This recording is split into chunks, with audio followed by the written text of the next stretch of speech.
Hey guys, finally, eto na po ang OnePlus 15, ang isa sa pinaka-perfect guys na smartphone na mabibili natin. Ngayon 2025 at ngayon po paparating na 2026. Eto siya guys, syempre nabuksan ko na yan dahil sobrang akong excited. Meron po siyang case na kasama, color black lang yan. Then nandito po yung mismong smartphone natin, pero syempre tinanggal ko na nga. Then ito po yung smartphone natin guys, ito po yung color black. Then sa may package po natin, meron po siyang ito, 120 watts na charger, yan. Then syempre, color red po na Type-C na cable. Medyo guys, actually ang in-order ko pong smartphone na kulay is yung color gold. Then, nagsabi po kay seller guys na what if yung color black na lang po yung kunin ko. Then, napanood ko nga po yung video guys ni MKBHD. Na-curious po ako sa may likod po ng smartphone na to. Dahil parang hindi daw po siya nagagasgas. Syempre naman, gusto ko po siyang subukan kung totoo ba yun. At nagtaka ko guys, tignan nyo yung kanyang likod oh. Napakamat niya. Ang sabi po sa may video guys ni MKBHD, pag daw po nagasgasan natin to, ayan o, nakita nyo naman o. Hindi po yung mismong smartphone guys yung sumusulat dyan, kundi yung pinakakuko ko guys. Yan po yung naiiwan sa kanya. Dahil pagka po pinunasan ko siya, yan o. Kita nyo guys, ayan, wala na po siya. Wala na po siyang gasgas. Kaya sa tingin ko napaka-interesting po ng smartphone na to ngayon, especially po itong kulay black na kulay na available sa kanya. Dahil hindi ko lang po sure guys kung yung dalawang available na kulay po sa kanya, ganito rin po. Ang feeling ko guys, itong mismong black lang po. Na pagka po nagagasgasan siya ng mga kung ano man, hindi po siya guys gumagasgas, actually kumakamot siya o sumusulat po siya dito. Hindi po yan gasgas guys, yan lang po yung parang pinakakuko, bueno. Ang sabi po dun sa may video ni MKBHD, ang pinakagagasgas lang po dito guys, diamond lang. At ayoko na po subukan kung totoo yan. Dahil baka sakaling madamage natin agad. Pero ang ibig ko lang po sabihin, napakaganda po ng ginawa ni OnePlus dito. Kung sakaling nga po na gusto nyo po na medyo interesting na smartphone, lalo nga po kung gagamitin nyo to ng walang case. Kitang-kita nyo naman guys, so black na black po siya. Talaga napakaganda niya. Siyempre dito po sa may gilid natin, meron siyang aluminum frame. Yan. Talagang flagship na flagship po itong OnePlus 15. At kung papasin nyo nga po guys yung kanyang camera dito, wala na po siyang Hasselblad na branding sa kanya.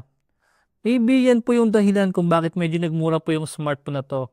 Pero syempre, ibang usapan na po yung camera. Sa may pinaka-puro review na lang mo din pag-usapan yan. Ito po yung ating display guys. Ayan, kung papasin nyo, flat na flat po siya. Same po siya ngayon guys sa mga lumalabas sa mga smartphone. Same po nila Redmi. Saka po nila Realme GT8 Pro yung kanyang display. Na flat display lang po siya. Then guys, kakabukas ko lang po ito kanina dahil kanina po yung dumating. At tinignan ko na nga po siya ng Antutu. Yan o, yan po yung ating Antutu guys. 3.6 million po siya. Then sa kanya pang ibang specs. Ito po yung ating quick specs guys ng OnePlus 15. Snapdragon 8 Elite Gen 5. 73 mAh siya battery. Siyempre naka 12 GB yan. At ito po yung ating camera. Meron po siyang Lumo camera system na 32 megapixel na front selfie camera at tatlong 50 megapixel na rear camera. Ito po siya guys. Ayan. Yan po yung ating quick specs po ng OnePlus 15. Actually guys, marami pa siyang mga specs na siguro sa may full review ko na lang po sasabihin dahil nga po meron pa daw po siya mga dedicated na mga chip sa mga connection po natin sa may Wi-Fi chip, meron po siyang dedicated na chip doon. At meron din po itong siyang dedicated na chip para po sa may display. At marami pang mga iba guys. Kumbaga yung flagship na natural, mukhang talagang sinagad pa ni OnePlus para lang po maibigay sa atin yung napakagandang specs na mas maganda pa sa maraming mga smartphone ngayon. Ito po yung ating display. Meron po siyang 165Hz na refresh rate. Ayan. 165Hz. Then, sa ating resolution, ito siya guys. So, meron siyang 1.5K na resolution. Expected naman na yan. Then, syempre, mga ibang mga settings pa sa ating display. Bigyan na rin natin ito guys ng full review. Full detailed na review. Kumbaga, pinakita ko lang po muna sa inyo yung quick specs po ng OnePlus 15. Napakaganda niya guys. Actually, bala ko sanang gawan po ng review to next year. Kaso na-excite talaga akong gawan to ng review. Dahil nga po napakaganda niya. Lalong-lalo nga po dito sa may color black. na hindi nga po siya nagagasgas. Yun, no? Punasan nyo lang, wala na. Parang ngayon, pansinin nyo guys, pagka pinunasan ko siya, parang siya naglilibag.